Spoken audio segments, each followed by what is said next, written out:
Mendekati waktu pendaftaran calon presiden yang akan berlangsung 3 bulan mendatang, sejumlah lembaga survei memaparkan hasil elektabilitas 3 bakal calon presiden. Terbaru, menurut hasil survei LSI, jika Pilpres diikuti 3 calon, maka elektabilitas Prabowo Subianto adalah 35,8%, kemudian elektabilitas Ganjar Pranowo 32,2% dan Anies Baswedan 21,4%. Survei digelar selama periode 30 Mei hingga 12 Juni 2023. Kita kerucutkan menjadi 3, ini yang selalu disinggung oleh Bang Andre. Prabowo sementara unggul 3,6%, 2,6%. Ya. 3,6%. Ya, selisihnya 3,6%. Udah cukup bagus, tapi belum mencapai 2 kali margin of error, Bang Andre. Belum sampai 6%. Jadi secara absolut unggul, tapi secara statistik sama. Meski nama Prabowo ada di urutan teratas survei, Partai Gerindra menyatakan hasil survei menjadi masukan untuk kadernya agar lebih bekerja untuk kemenangan Prabowo Subianto. Sementara PDI Perjuangan menyebut masih ada waktu 8 bulan untuk pemilu untuk meningkatkan elektabilitas Ganjar Pranowo. LSI Bang Jaya ini tentu pertama menjadi bahan introspeksi kami, masukan kami untuk bekerja lebih keras lagi ya. Meskipun kita lihat Pak Prabowo unggul 3,6% di atas Mas Ganjar, berarti sudah di atas margin of error, meskipun belum 2 kali margin of error. Tapi insya Allah kalau survei Mas Jaya Bang Jaya di bulan depan, nanti di survei Juli, mudah-mudahan sudah 2 kali margin of error. Kenapa bisa 2 kali margin of error? Kami optimis karena memang pimpinan kami di Partai Gerindra sudah menginstruksikan seluruh kader dan pendukung Pak Prabowo untuk bekerja secara keras, bukan hanya kerja di udara, ya, laut dan tapi harus kerja di darat. Lebih mudah bernavigasinya atau mobilitasnya juga jauh lebih tinggi karena sampai hari ini PDI Perjuangan dan beberapa kawan-kawan relawan masih mendorong supaya keterkenalan atau tingkat popularitas Ganjar ini semakin hari akan semakin mendekati 100%. Namun Direktur Eksekutif Presidensial Studies Nyarwi Ahmad menyebut ada peran Jokowi yang kerap mengendorse Prabowo untuk menuju kontestasi 2024. Namun hal ini pun bisa dikejar untuk bakal calon presiden lain, yaitu Ganjar Pranowo dan Anies Baswedan.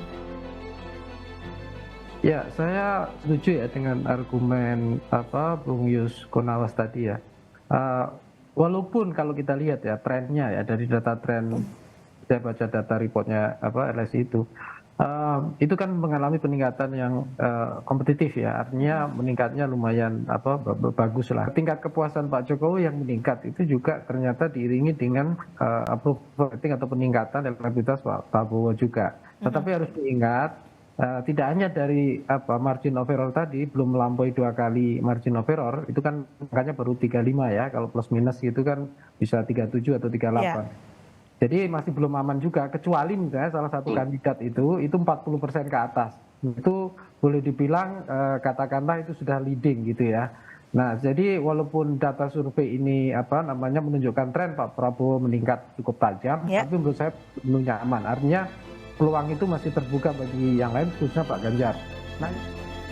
Publik pun menanti tak hanya gagasan dan program semata dari para bakal calon presiden. Tim Liputan, Kompas TV. Sejumlah lembaga survei telah merilis hasil elektabilitas 3 bakal calon presiden. Di antaranya LSI yang merilis Prabowo Subianto unggul dibanding Ganjar dan Anies Baswedan. Lalu bagaimana membaca hasil survei ini dan bagaimana adu elektabilitas para bakal capres hingga saat ini? Kami akan perbincangkan bersama 3 ketua DPP yang sudah tersambung bersama kami melalui daring. Yang pertama adalah Ketua DPP PDIP, Bang Eriko Sotarduga. Ada Ketua DPP Partai Gerindra, Mas Habibur Rahman. Dan juga Ketua Badan Pemenangan Pemilu, Ketua DPP dari Partai Nasdem juga. Ada Pak Effendi Khoiri atau Gus Choi. Selamat pagi, Gus Choi. Selamat pagi, Bang Eriko. Selamat pagi, Mas Habib. Selamat pagi. Assalamualaikum. Waalaikumsalam. Terima kasih sudah bergabung bersama kami. Memang sebenarnya kalau belum pendaftaran dinamikanya masih sangat tinggi begitu. Kalau tadi saya mengatakan bahwa memang survei-survei inilah yang membuat capres-capres ini tetap bertahan menjadi obrolan warung kopi di mana-mana gitu, sehingga memunculkan lagi pembicaraan. Nah, survei LSI kali ini sebenarnya bisa dibilang tidak banyak sekali perubahan, apalagi kalau berbicara urutan sebenarnya masih sama-sama juga, masih dekat-dekat juga antara satu calon dengan calon lain. Dan kalau kita berbicara 3 besar yang kemungkinan paling besar akan maju ke capres masih sama juga orangnya gitu. Jadi kita undang 3 perwakilan di sini dari partai masing-masing. Yang saya ingin tahu tanggapannya terhadap hasil rilis terakhir ini. Ada kenaikan khususnya di Prabowo dan Ganjar, sementara kalau kita lihat dibandingkan dengan survei LSI sebelumnya ada sedikit penurunan untuk Anies.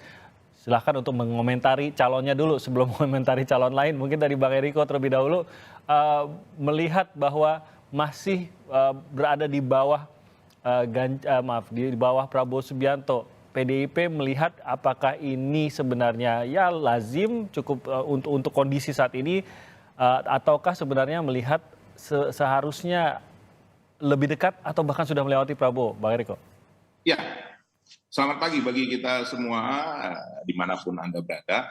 Terima kasih Adinda Timothy Marbun. Kami harus jujur mengakui bahwa ini memang hal yang sudah kita duga bahwa masih seperti ini. Karena kenapa? Kalau melihat kami dari hasil diskusi juga dengan Mas Jayadi Hanan sebagai yang melakukan survei itu, beliau juga mengakui bahwa ini tadi sudah dibahas belum melewati 2 kali margin of error. Kedua, ini sudah ada rebound, Bung Timothy. Ini sudah ada rebound dibandingkan pada waktu masalah FIFA yang World Cup itu.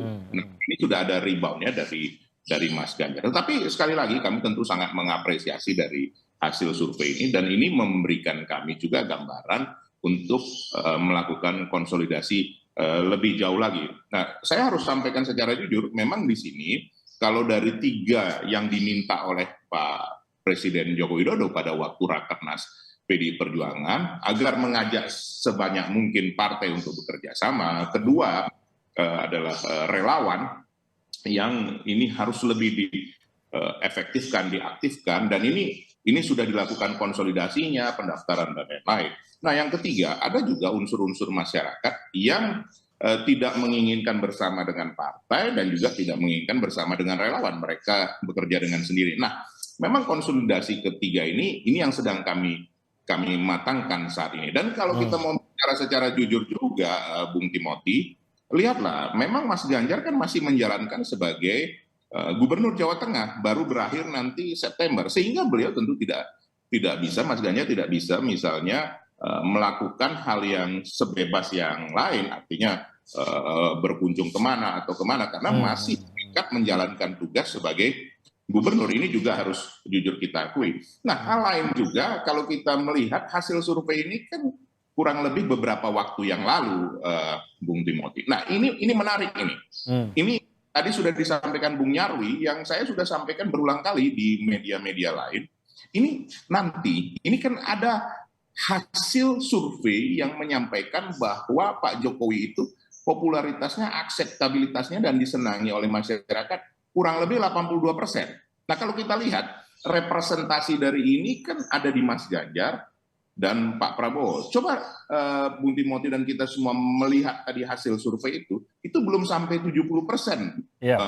Bung Timothy. Nah, ini masih ada selisih kurang lebih 13-14%. Nah, kita lihat dalam beberapa waktu ke depan. Kalau saya menduga, ya boleh kan namanya Bung Timothy menduga seperti nama saya Riko Sotarduga kan begitu. Kenapa tidak boleh kita? Ini Agustus ini akan terjadi konsolidasi yang lebih menarik lagi. Dan kalau angka psikologi nanti sudah melebihi angka 40% pada salah satu pihak, saya tidak ingin mendahului, itu kita berharap di pihak kita. Nah, itu akan merubah konstelasi lagi. Saya tidak ini mengada-ngada, bisa saja ini nanti menjadi pengkerucutan kepada dua menjadi 2 poros. Tapi kalau sampai saat ini, Bung Timothy, secara jujur, hitungan katakan secara matematikanya, walaupun politik bukan matematika, ini masih ada kemungkinan terbentuk untuk 4 poros, karena memang kalau kita melihat seperti Golkar dan PAN belum menunjukkan kemana partai-partai menegaskan untuk katakan berkoalisi atau seperti yang kami menginginkan kerjasama. Nah ini menarik ini, dan menurut hitungan kami ini kurang lebih akan terjadi di bulan Agustus ini, karena tidak ada waktu lagi, Bung Timothy, bagi calon yang masih belum fix harus sesegeranya, karena ini kan perlu sosialisasi yang lebih jauh lagi kepada daftarnya juga sudah depan mata gitu ya. Iya, seperti itu. Itu yang bisa saya sampaikan sampai saat ini. Oke, saya ke Mas Habib. Naik suaranya Pak Prabowo setidaknya melalui di dalam survei ini, tapi selalu yang menjadi catatan adalah belum aman, belum sampai 2 kali dari margin error. Jadi apakah Gerindra ini akan main aman dengan cara udah kita nggak usah dulu terima ini, nggak usah merayakan kenaikannya di survei, tapi justru ini menjadi sebuah warning bahwa belum cukup apa yang dilakukan sampai saat ini, Mas Habib? Ya, tentu pertama kita membaca hasil survei ini sebagai sesuatu yang membuat kita optimis bahwa apa yang kita lakukan sudah on the track. Bukan hanya LSI Jayadi Hanan, sebelumnya kan juga ada LSI Denny J.A. Kurang lebih hasilnya sama. Satu hal yang menjadi perhatian kami bahwa ketika kasus FIFA ya soal under 20 sepak bola itu kan kita mulai crossing ya. Lalu menjelang Idul Fitri ada deklarasi Pak Ganjar dan dibaca bahwa akan segera rebound, akan segera di crossing lagi istilahnya akan segera didahului. Ternyata belum kita bisa melakukan mitigasi yang pas gitu kan, sehingga tetap posisi Pak Prabowo di atas setelah tersebut. Nah, tinggal sekarang memang kita perlu menjaga situasi seperti dikatakan Pak situasi psikologis ya, seperti disampaikan Bang Timothy tadi. Jangan kita tinggi hati, jangan kita berpuas diri. Kita tahu bahwa potensi kompetitor kita ini, dua sosok tokoh bangsa ini bukan kaleng-kaleng ya, baik individunya maupun partai-partai pengusungnya. Kita tahu Pak Ganjar didukung partai terbesar PDI Perjuangan dan beberapa partai lain. Begitu juga Pak Anies Baswedan, sosok yang sangat berkualitas ya, juga didukung oleh partai-partai yang sangat berkualitas. Sehingga ini memang pasti akan sangat dinamis. Untuk itu Pak Prabowo warning ke kadernya ya. Sekarang ini kan Pak Prabowo kalau weekend itu sering menemui kader-kader di tingkatan RT ya. Ya, sampaikan pengingat ya bahwa kita nggak boleh berpuas diri, tapi harus terus bekerja keras ya, meningkatkan kinerja, keliling dari satu rumah ke rumah yang lainnya, menyampaikan visi misi Partai Gerindra dan Pak Prabowo ke depan. Kurang lebih seperti itu. Oke, nggak bisa lengah sedikit ya? Tentu kita nggak bisa berpuas diri, sombong, apalagi tinggi hati ya. Ini situasinya akan sangat dinamis, masih ada beberapa bulan ke depan. Dan masih ada beberapa event yang pasti akan menentukan. Misalnya penentuan capres dan cawapres. Yang lalu kemudian juga penting adalah soal format koalisi pendukung. Kalau sekarang kan sudah ada Partai Gerindra dan PKB yang insya Allah solid dan tidak terpisahkan. Kemungkinan kan masih akan bertambah lagi. Nah itu juga pasti akan menentukan. Karena ini kan terkait juga dengan mesin politik. Kalau mesinnya bagus dan banyak, tentu akan lebih maksimal. Yang jelas kita membaca hasil survei ini sebagai pedoman ya untuk merumuskan strategi taktik kita ke depan. Oke, bagaimana tanggapan dari Nasdem dan koalisinya, Gus? Kalau kita lihat dibandingkan dengan survei yang sama sebelumnya pada bulan April, ada penurunan sebenarnya, dan sebenarnya cukup signifikan dari 25,3 ke 21,4. Nah, Nasdem sendiri mendeteksi tidak apa penyebabnya, dan apakah penyebabnya ini dari dalam kerja sendiri ataukah justru eksternal? Karena ada yang mengatakan juga surveinya Pak Anies ini biasanya bertolak belakang dengan hasil survei kinerja Pak Jokowi gitu. Kalau Pak Jokowi hasil surveinya lagi naik, ini mempengaruhi kepada hasil survei dari Anies, ataukah dideteksi justru dari dalam ini yang belum maksimal? Dari dalam berarti bukan hanya dari Nasdem tapi dari koalisi. Ya, jadi pertama saya ucapkan selamat kepada dua koalisi dengan figur Pak Prabowo dan Mas Ganjar yang surveinya selalu di atas. Kita ucapkan selamat. Ya. Tapi ini perjalanan masih lumayan panjang, jadi masih kemungkinan naik turun ya. Tapi nggak apa-apa, kita apresiasi semua hasil survei yang selalu menempatkan dua figur ini di atas, dan Mas Anies selalu ada di bawah, underdog ya. Nah, ini kenapa Mas Anies tidak naik-naik? Memang faktornya bisa beragam, bisa macam-macam. Salah satunya tentu saja kita nggak menyalahkan orang luar, di dalam ya. Mungkin faktor internal yang belum masif untuk sosialisasi, belum sistematik, belum terstruktur gitu ya. Pergerakannya ya. Ya, gerakannya. Nah, dengan adanya hasil survei seperti ini, maka koalisi perubahan dan seluruh relawannya saya kira harus bekerja lebih keras. Jadi untuk menyamai, apalagi hasilnya di atas, maka kerjanya nggak bisa hanya sepadan kan. Harus lebih, harus berlipat-lipat gitu kan. Segala macamnya harus berlipat-lipat. Kerja kerasnya, sosialisasinya, pokoknya itulah terstruktur, istilah dari Gerindra itulah ya, terstruktur, sistematis, masif ya. Dan jangan lupa, mungkin juga doa, kan begitu, doa. Karena ini urusan kekuasaan, bukan sekedar otak manusia, strategi manusia, ilmu manusia, tapi ini keterlibatan Tuhan itu tinggi dalam konteks kekuasaan.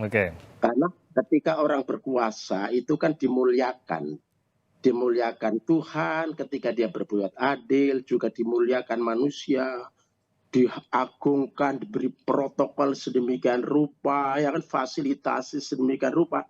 Jadi mulia sekali. Oleh karena itu keterlibatan Tuhan di sini. Nah, segala ikhtiar kita tidak cukup dengan pikiran, strategi, uang, kekuasaan, tapi juga doa. Kadang yang punya kekuasaan, yang punya uang banyak, yang sekarang seolah-olah didukung oleh mayoritas partai, juga belum tentu menang.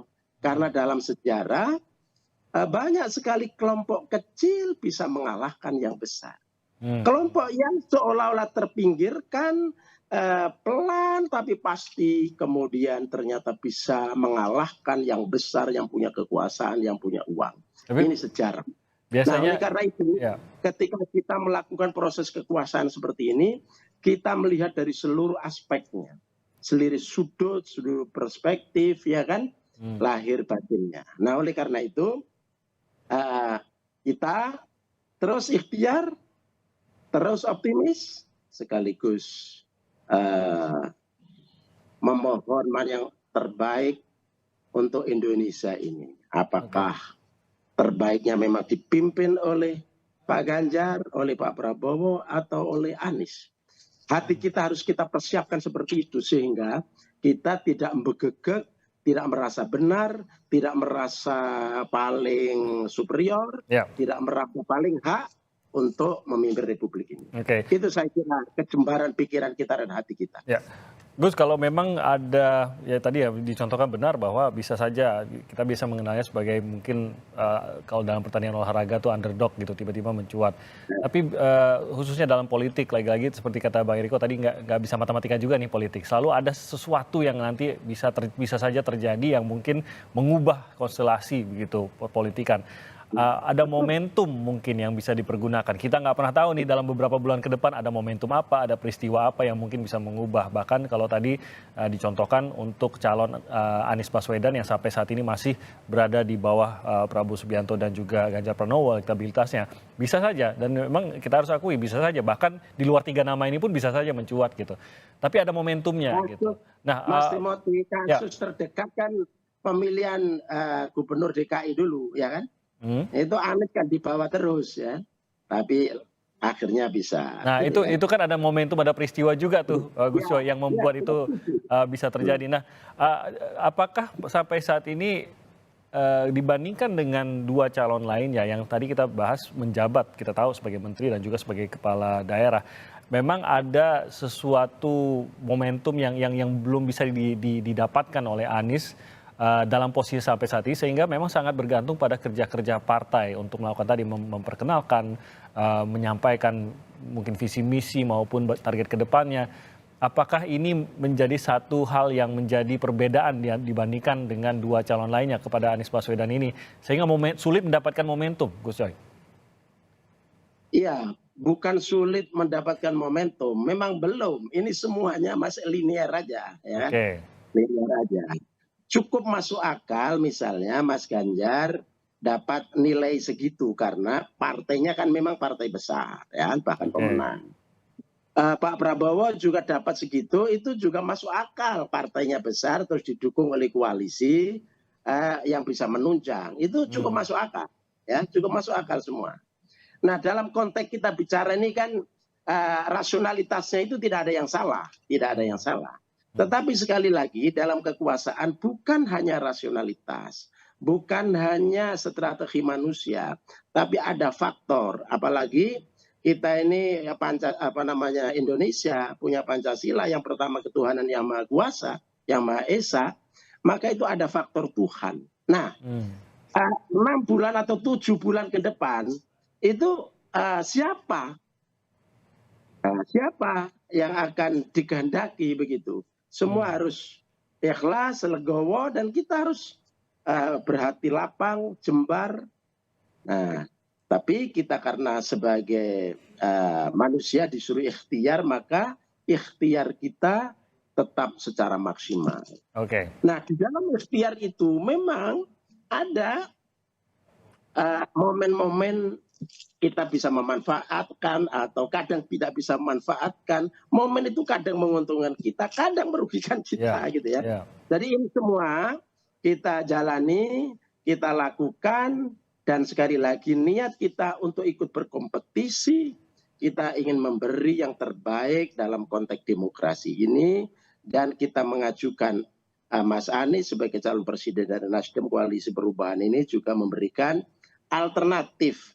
Hai rakyat Indonesia, bukan sekedar figur nasional yang hebat ini bukan hanya Pak Prabowo. Bukan hanya dari PDIP namanya Mas Ganjar, sahabat saya. Tapi ini ada juga namanya Anies Rashid Baswedan. Silakan untuk dipilih mana yang terbaik kira-kira menurut rakyat Indonesia. Itu aja. Kita akan jeda sebentar, nanti kita akan lanjutkan lagi perbincangan ini usai jeda. Tetap bersama kami di Sapa Indonesia Pagi. Di Sapa Indonesia Pagi kita masih berbicara dengan Bang Eriko Sutarduga, ada Mas Habib dan juga Gus Coy yang bergabung bersama kami. Kita masuk ke Cawapres. Ini juga ada survei terkait dengan Cawapres yang disebutkan, dan tampaknya memang nama-nama yang disebutkan dalam survei ini masih nama-nama yang kita sudah lihat dalam beberapa survei terakhir juga. Nah, mendekat ke pendaftaran, saya ingin ke Mas Habib terlebih dahulu. Mas Habib, kalau Anda lihat ini kan ada juga penyandingan beberapa nama cawapres kepada calon presiden juga gitu. Apakah ada yang menarik mata Anda khususnya untuk elektabilitas para cawapresnya juga untuk disandingkan dengan Prabowo, dan apakah mungkin ada bocoran namanya ada nggak di sini? Nama cawapres yang akan dipilih dan ditentukan oleh Prabowo Subianto dan Muhaimin Iskandar nih, Mas Habib? Ya, kalau kita lihat ya, analisa lembaga-lembaga survei soal potensi cawapres ini memang agak unik. Jadi, misal ada tokoh-tokoh yang kalau dikontestasi dengan calon lain, dengan tokoh lain, unggul sebagai cawapres, tetapi kebalikannya tidak begitu unggul sebagai cawapres. Tapi ketika disandingkan dengan Pak Prabowo, justru pasangan tersebut leading, gitu kan? Ya, contoh misalnya, ya adalah ya contohnya. Nah, itu tentu akan menjadi masukan ya, bagi kami, KKIR, dan terutama juga bagi Pak Prabowo dan Gus Muhaimin.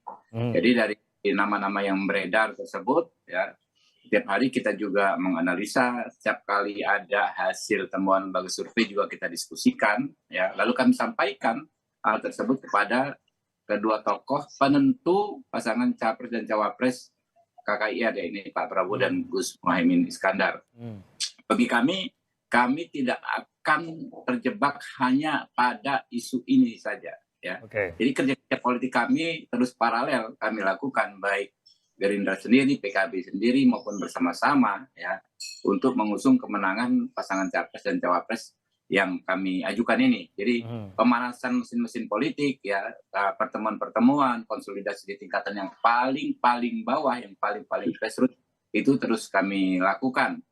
Kalau menunggu cawapres ini kan bisa jadi misalnya sudah diputuskan, tapi kan belum tentu langsung disosialisasikan. Kurang lebih kan begitu. Dan ketiga pasangan capres, ketiga sosok baca pres ini kan juga kan begitu. Saya tidak berpikir dalam waktu 1-2 minggu ini ada yang berani launching di luar cawapresnya. Ya, bisa jadi last minute, ya kan? Bisa jadi last minute. Kemungkinan besarnya begitu ya untuk semua capres. Ya. Saya pikir ini fenomena yang sama. Kenapa? Karena kontestasi kita ketat. Ini kan kompetisi antara putra-putra terbaik bangsa. Ya. Semuanya top Pak Prabowo, Pak Ganjar, Pak Anies Baswedan. Ya. Jadi kita miss sedikit saja, kita lengah sedikit saja, ya, keunggulan yang sudah di tangan kan bisa lepas. Kurang lebih begitu. Ini kalau mungkin Mas Habib agak nggak enak ngomongnya gitu, tapi saya bacakan aja beberapa kali ya. Ini memang menarik bahwa ini dipasang-pasangkan. Mungkin dasarnya apa kita harus bertanya lagi kenapa ini yang dipasangkan dengan nama tersebut. Kalau kita lihat beberapa simulasi itu menyandingkan Prabowo Subianto, cawapresnya Erick Thohir. Kalau Ganjar Pranowo, cawapresnya Ridwan Kamil, Anies Baswedan, cawapresnya Agus Harimurti Yudhoyono. Ini salah satu begitu. Ada lagi 2 contoh lainnya. Masih ke Mas Habib, yang menariknya kalau kita lihat hasil dari simulasi ini di mana Pak Prabowo dalam simulasi 1 disandingkan bersama dengan Pak Erick Thohir, simulasi 2 disandingkan dengan Pak Muhaimin Iskandar, simulasi 3 disandingkan dengan Gibran. Justru di sini suara Pak Prabowo dan Muhaimin ini justru lebih rendah hasil survei dibandingkan kalau disandingkan dengan Pak Erick Thohir dan Gibran Rakabuming Raka gitu.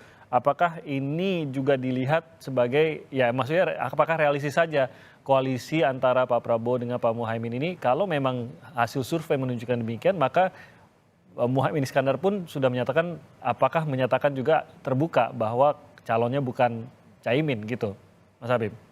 Ya, sampai saat ini calon terkuat dari KKIR adalah yang namanya Muhaimin Iskandar. Ya. Paling tidak beliau adalah orang yang akan menentukan siapa cawapresnya Pak Prabowo, gitu loh. Nah, kan ini kan tentu hasil teman lembaga survei kan ada beberapa lembaga survei yang hasilnya tidak exactly sama satu sama lain. Kami juga akan melakukan survei internal. Tapi anyway ya, bagaimanapun keputusan soal cawapres ini kan tidak melulu hanya hasil survei, ya, yang dari berbagai macam lembaga survei tersebut. Juga ada hitungan lain. Kan survei juga kan dinamis, ya. Oke, diperkirakan saat ini akan seperti itu. Tetapi begitu dilaksanakan ternyata ada dinamika yang lain yang menentukan hasil yang lain juga. Nah, kami kan sudah 3 kali ikut kontestasi ini ya, Partai Gerindra menentukan capres dan cawapres. Kami betul ya, psikologisnya dikaitkan dengan jadwal pendaftaran. Semakin hari itu justru semakin rileks, semakin mudah memutuskan gitu loh. Jadi apa yang tadinya kita ngotot-ngototan dan lain sebagainya ya, makin hari kan makin rileks gitu, makin terbuka. Pokoknya gitu ya. Yang jelas kami ya menegaskan sekali lagi ya, potensi terkuat cawapres kami adalah Gus Muhaimin Iskandar. Baik, itu posisinya untuk saat ini. Saya beralih ke PDIP. Bang Eriko, ini juga menarik nih antara capres-capres yang disandingkan dengan Pak Ganjar Pranowo. Saya bacakan saja. Yang pertama ada Pak Ganjar dengan Ridwan Kamil, simulasi kedua Pak Ganjar dengan Erick Thohir, dan simulasi ketiga dengan Sandiaga Salahuddin Uno. Nah, yang menarik juga hasil dari seluruh simulasi ini Ridwan Kamil dan Erick Thohir mendapatkan sama 34, tapi yang mencuat justru dengan Sandiaga Uno di mana dapatkan angka hasil akhirnya 35,1. Cocoklah koalisi ini ya Bang Eriko ya. Begini, Bung Timothy, saya harus menyampaikan secara jujur ya. Kami kan sekarang sudah bekerja sama dengan P3, saudara kami P3. Nah P3 mengajukan Mas Sandiaga Uno, begitu kan? Ya. Nah kemudian kami sudah bekerja sama dengan Perindo. Perindo mengajukan Tuan Guru Bajang. Nah kemudian Hanura. Nah Hanura sampai saat ini sepengetahuan saya belum mengajukan calon. Nah kenapa kami mengajak bekerja sama? Ini sebenarnya artinya mendalam. Kerjasama itu, bermitra itu duduk sama rendah, berdiri sama tinggi. Nah artinya apa? Ini yang sebenarnya juga kami tunggu. Katakan, coba kalau kita lihat ya ini bukan let's say nanti dikatakan membubarkan koalisi atau apa, tidak. Kami seperti P3 pun masih berkoalisi dengan Golkar dan PAN kan begitu kan. Nah tapi kami mengajak kerjasama. Contoh seperti PKB mengajukan cawapresnya Gus Muhaimin. Why not? Kenapa tidak? Begitu juga dengan dari PAN mengajukan Mas Erik. Kenapa tidak? Nah, justru inilah yang diminta oleh Bapak Presiden Joko Widodo untuk mengajak semua kita bekerja sama.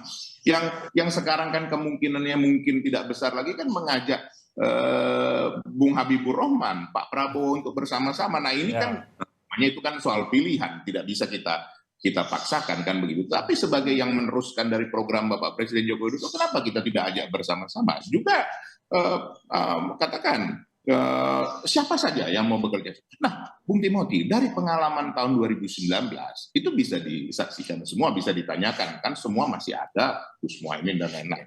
Bahwa PDI Perjuangan dipimpin Ibu Megawati mengajak sama-sama duduk bersama membahas calon wakil presiden, bukan begitu? Nah, setelah dibahas bersama-sama, kemudian disampaikan kepada Bapak calon wakil presiden waktu itu, Bapak Presiden Joko Widodo, dan kemudian diputuskan bersama-sama. Nah, Bung Timothy, ini menarik.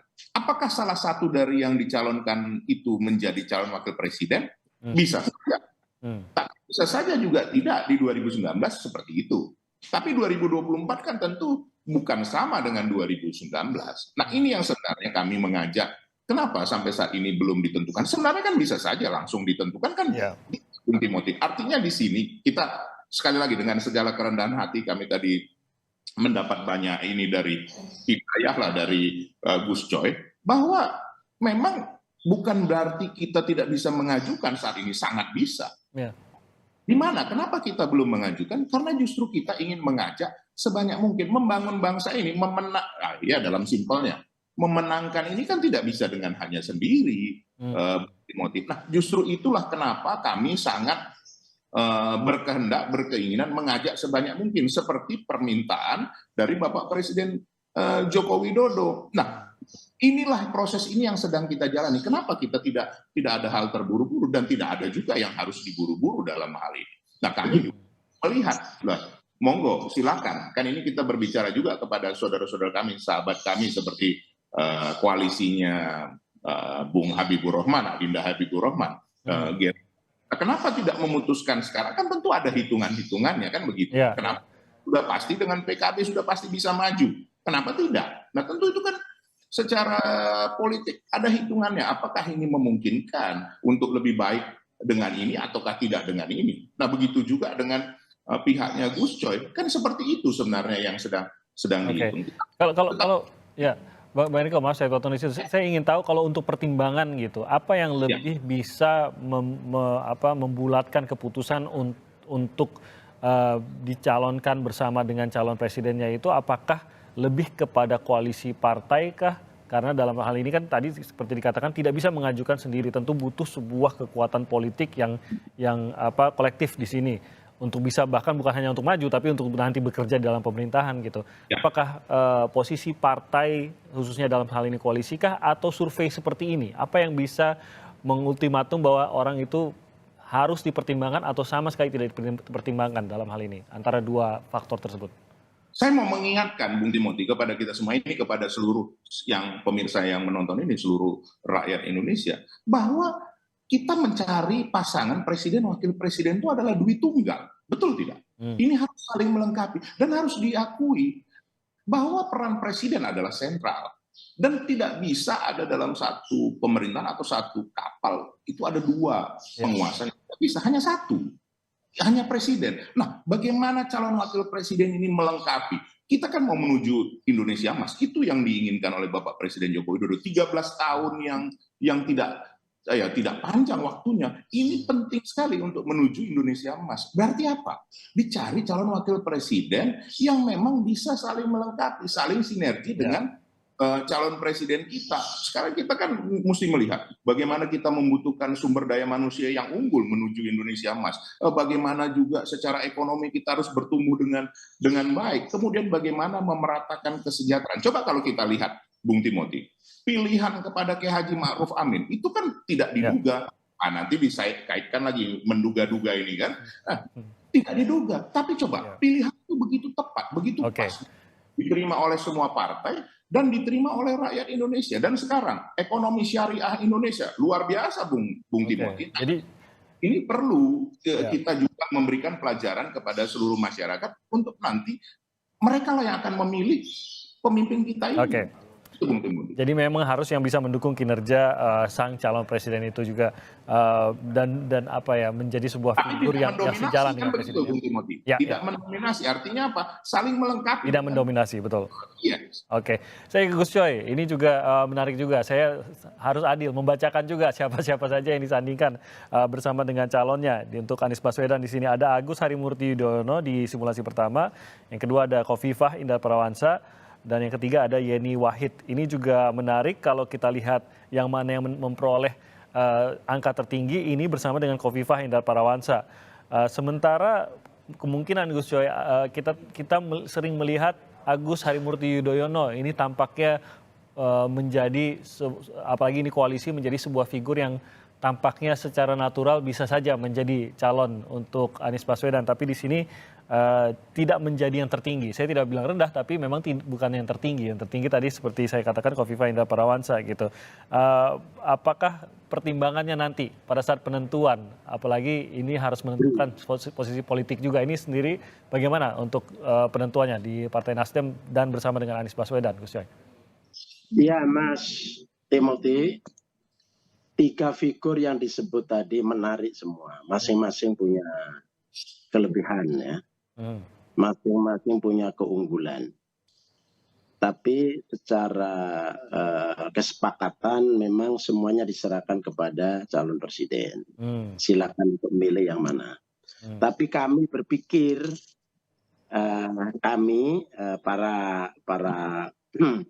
aktivis di partai ini berpikir bahwa kita sudah punya modal.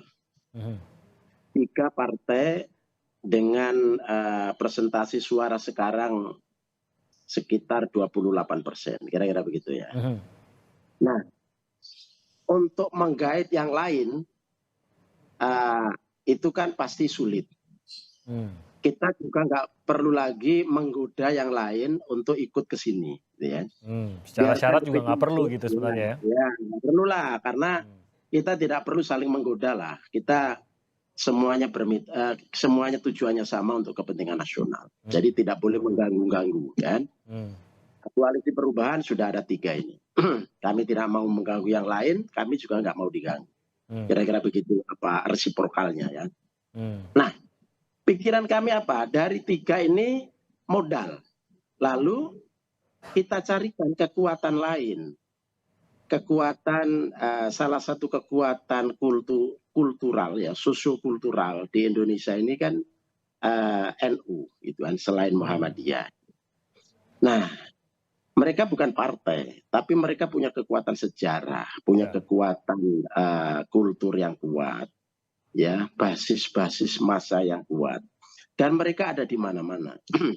Nah, dalam konteks ini maka kita ingin merepresentasikan dari kelompok mereka ini, terutama dari NU itu berada dalam pasangan Anies. Nah, ini dalam rangka untuk menambah kekuatan, untuk mengisi kelemahan yang ada pada Mas Anies, kira-kira begitu. Sekaligus juga menghormati, menghargai perjalanan sejarah dari mereka. Meskipun di tempat lain sudah ada Muhaimin, ya, dengan Pak Prabowo, gitu kan. Tapi kekuatan NU itu kan begitu besar. Ya, orang di Indonesia, Muslim di Indonesia yang mengaku berafiliasi keagamaannya dengan NU itu kan hampir 50%, bahkan mungkin lebih. Ya. Nah, itu kita lihat, itu kita perhatikan, itu ingin kita representasikan, gitu ya. Sehingga kemudian kekuatan yang ikut berkompetisi ini menjadi seimbang. Persoalan siapa yang menang itu urusan Tuhan dan rakyat. Itu kita nggak ada masalah. Tapi otak-atik dalam konteks ini berbagai sisi, berbagai perspektif itu kita perhatikan untuk kita formulasikan. Ini loh kami, nah kira-kira begitu. Inilah pikiran kami, inilah figur yang kami sodorkan kepada publik, inilah pemimpin masa depan Indonesia bagaimana menurut rakyat. Nah itu yang kita tawarkan. Ini kesepakatan di dalam koalisi, Gus Coy, bahwa calon wakil presidennya memang akan ada latar belakang NU, apalagi berpengaruh di dalam Nahdlatul Ulama, begitu Gus Coy. Ini kesepakatan. Pikiran seperti ini kuat sekali, sekali. Jadi bukan berarti menafikan atau menganggap Mas AHY itu tidak berkualitas. Tidak, ini anak baik, ini orang hebat, ini anak muda punya masa depan. Tapi kita ingin menambah kekuatan, itu dasar pikirannya, dasar pikiran, gitu kan? Untuk menambah kekuatan, apalagi kekuatannya itu kekuatan kultural. Nah, itu kan bagi Indonesia kan penting. Kekuatannya sosiokultural dan historik itu kan penting, ya. Nah, oleh karena itu inilah yang kami pikirkan. Nanti ujungnya seperti apa? Terserah Mas Anies. Tapi inti dari semua ini, mari kita berkompetisi dalam Pilpres ini dengan gagasan, dengan pikiran. Inilah figur-figur terbaik Indonesia. Pak Prabowo yang punya sejarah panjang, Mas Ganjar yang juga hebat, Mas Anies yang juga hebat, begitu kan, kita tawarkan kepada publik. Mari kita kompetisi ini secara sehat. Saya kira itu yang perlu kita tawarkan, kita ajak kepada semua rakyat. Dari simulasi 3 nama ini 2 punya kedekatan dengan NU, berarti antara 2 nama ini ataukah masih bisa di luar 2 nama itu, Gus Coy? ini Timothy mancing-mancing ini Gus Coy. Gus Coy tinggal bilang ya atau tidak, sudah sederhana jawabannya. Iya, karena kita belum sarapan nih Gus Coy, jadi dipancing sama Timothy ini. Ujungnya masing-masing, ujungnya. Hati-hati Gus. Mau milih siapa kita terima. Ya, gitu ya. Baik, tapi kita akan lihat, tentu ini akan menjadi momentum khususnya pengumuman calon dan calon wakil presiden ini menjadi salah satu momentum yang saya yakin akan mempengaruhi lagi hasil-hasil survei ke depannya. Singkat Bang Eriko, ya? Sedikit aja. Jadi begini Bung Timothy, ini menarik. Coba, ini rakyat Indonesia sudah sangat cerdas. Kenapa belum memilih representasi dengan katakan dengan secara lugas? Coba kalau kita lihat, ini kan kita semua keluarga ya, bersaudara. Coba, kalau misalnya katakan ini kita berandai-andai, Pak Prabowo tidak bersama Gus Muhaimin, apakah misalnya PKB pasti mendukung? Kan belum tentu. Begitu juga dengan katakan koalisi perubahan dari Gus Coy. Apakah kalau misalnya tidak dipilih misalnya Mas AHY, apakah pasti tetap mendukung? Nah ini kan menarik sebenarnya. Dan ini yang sebenarnya ditunggu oleh rakyat Indonesia, keputusan itu. Kalau di kami sendiri, sekali lagi dengan segala kerendahan hati, kami ingin mengajak semua untuk bersama-sama duduk sama rendah, berdiri sama tinggi. Mari kita pilih calon wakil presiden yang terbaik buat rakyat Indonesia dan saling melengkapi tadi itu sebenarnya Bung Timothy. Nah itu yang Bung Timothy pancing hari ini Gus Coy, cuman ya kita masih belum sarapan barangkali ini ya Gus Coy. Nanti kapan kita sarapan bareng untuk bicarakan ini lagi. Tentu akan ada banyak gejolak lagi ke depan yang kita harapkan berjalan dengan damai, tapi inilah dinamika politik. Sah-sah saja dan semuanya untuk masyarakat, saya yakin untuk bisa menghasilkan calon yang terbaik untuk masyarakat. Kita selesaikan dulu pembicaraan, kita pasti akan bicara lagi dalam kesempatan lain. Terima kasih banyak atas waktunya Mas Habib, terima kasih Gus Coy, terima kasih Bang Eriko, terima kasih. Kita bertemu lagi dalam kesempatan lain. Salam sehat semuanya, selamat pagi.